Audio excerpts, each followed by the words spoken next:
Hello my scrappy friends and welcome to my channel today.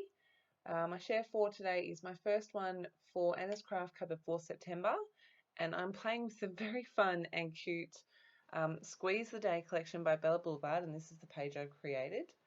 You can see I'm working on black cardstock today. I did try white cardstock and I tried some of the pattern paper, but I liked the way this looked on the black cardstock. But before I get into the page, I googled some fruit pun quote things, and I came up with "Orange, you the sweetest." I was very inspired, obviously, by the cuteness of this collection and ran with it. I've got these wonky alphabet stickers.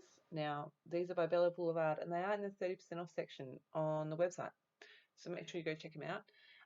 But I've got black and I have the blueberry colour, so I grabbed the black ones. You can see I'm just applying, I ended up with 2 coats of white gesso on the letters to spell orange. I started with my finger, but I found that I didn't like what it was doing, so I've gone with 2 coats of the white gesso using a little paintbrush. And next up I am going to paint these so they fit the theme of this page. If you follow me, you know I don't normally scrap themey, but like I said, I was really inspired by this collection. I have sprayed some Starburst lilies, I can't remember the name of the colour, onto my craft mat. You can see I'm just painting that straight over the top of the gesso. I'm going to pop that aside to dry and then get to work on the rest of my page.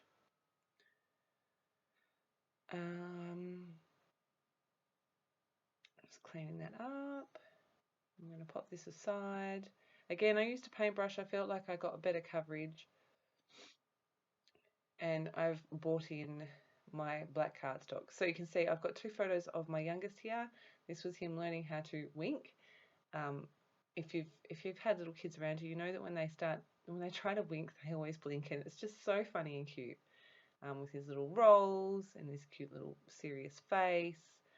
So these are the photos I chose to scrap with this title. As you can see, I've pulled out all of the orange related pieces. I have trimmed off the white border from most of them. Yeah, so I've trimmed off the white border. I just didn't like the way it looked on the black cardstock. So I've done that. I've pulled out the little tab piece as well, because if I'm gonna use the title "Orange is the Sweetest," I need to just bring in orange in all the different ways I can, right? So I have a rough idea of where all my things are going. I've traced around my photos, and I'm going to go in with some white gesso. Now this is textured black cardstock, and you can see in the close-ups particularly that you get this really fun look where the white gesso fades out, but you can really see the texture of the cardstock. So I really like how that came out. You can see I've just applied gesso around where my photos are going. I do some stamping here, but in the end page you can't even see it. But I just thought I'd leave it in here so you could see it in my process. I'm using an archival ink. It's one of the Tim Holtz colours. And I'm just stamping that into the background. Like I said, you can't even see it when I'm done, but that's okay. Dry that off with my heat tool, and then I am going to come in with some more stamping. So I've got this other stamp which looks like big splatters, and I was like, what colour is going to contrast nicely with orange? If you know your colour wheel, you know blue is a really good contrast for orange. So I'm like, yes, I'll use that. Again, I'm using an archival ink because I knew I was going to get messy and spray and ink and stuff. So I'm using that permanent ink, and I'm just stamping that a few times around where my photos are going to be. Dry that off with my heat tool as well. And then I'm coming back in with the same orange I used on those alphas, and I'm going to do the packaging technique. I'm sure you've all seen this 100 times before. If not, just spray a little bit of the colour onto your packaging, flip it over and mush it onto your page. Some colours, if you want to dilute it a bit more, get it to move a bit more, you add some water. I think I come in with some more water a little bit later on, but I'm not sure.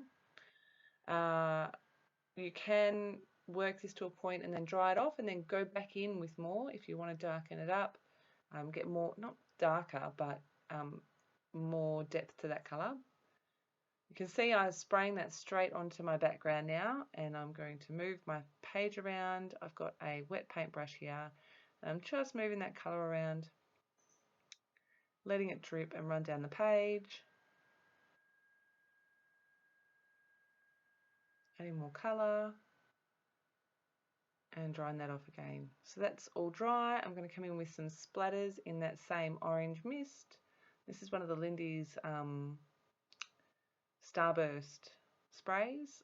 I'll link it in the blog post, which I will link in the description box, unless you've come directly from the blog. Okay, so I'm just adding lots of splatters. Because I am working with those colours that are opposite each other on the colour wheel, I make sure that one colour is completely dry before I add the next. I've also come in with some blue, so you can see I've done a little bit of playing here. I've also come in with some blue mist and done some splatters as well, and of course some whites, my favourite thing at the moment, white splatters. You can see that I have built the rest of my title as well. I have used the mini blue foam thickers. Now, if you are anything like me and you want things to speed up, don't dry your mixed media with these foam thickers on the page because they start to melt. They are a little bit warped. I'm okay with that, but just a little FYI in case you didn't know. Backing my photos with some tissue paper, which I do not make you watch because it's not very exciting. Working out which way I want them to go. So I'm going to stick all of my bits together. My background is currently drying with those white splatters, and I'm going to build my main cluster, I think. You can see my alphabet letters on the right hand side there, the word orange. It all kind of blended in together with the orange background, the orange ephemera pieces. So I stuck the letters onto some white cardstock and then trimmed around it, and I really like how that makes it stand up a bit more. I've also used quite a thick foam tape behind that. And so here I am just going to start building my layers while my background dries.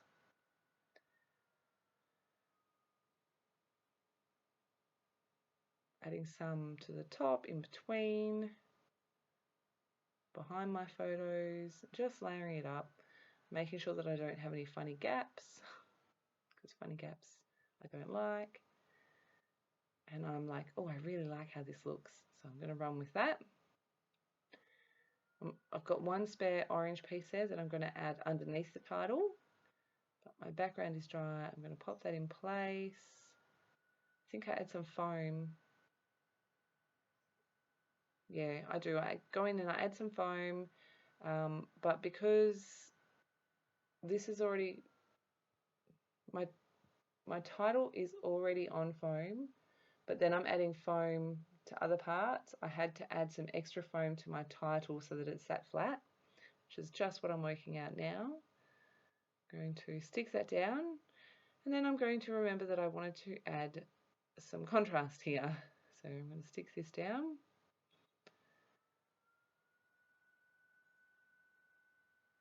And I think the next frame you see that off.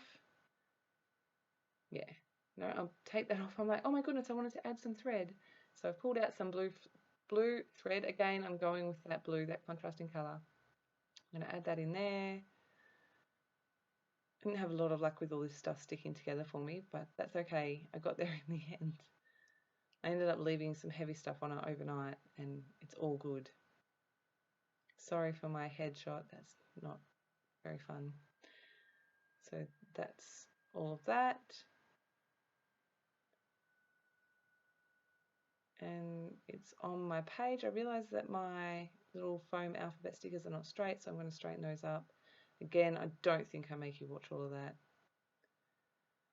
And then I remember again that I wanted to add more blue thread. So that word orange comes off again.